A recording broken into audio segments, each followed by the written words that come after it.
surunkali bo'g'im og'riqlar, bo'g'im kasalliklar chalinganlar, tizza, yelka, to'piq, umurtqa pog'onasi ham bo'g'im hisoblanadi. Tushunib yetinglar, bularni tuzalish uchun to'liq davolash uchun uzoq vaqt ketadi. Faqat dori-darmon bilan bularni tuzatib bo'lmaydi. Albatta bo'g'imni tuzilishini eslashimiz kerak. Bo'g'im suyak, tog'ay, pay va qisman muskuldan iborat bo'ladi.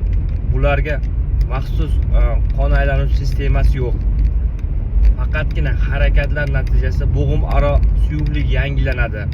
Muskullar kuchayishida bo'g'imlar orasi ochiladi va shu yerda yallig'lanish jarayonlari pasayadi va sog'lomlashish sekin-asta boshlanadi. Uzoq vaqtda davolanadi. Hech qachon jismoniy harakatni cheklab qo'yib davolashga erishib bo'lmaydi. Hatto protezlar qo'yilganda ham jismoniy harakatlar tavsiya qilinadi. Doimiy jismoniy harakatda bo'ling, bo'g'imlaringizni kuchaytiring, sog' salomat bo'lasiz.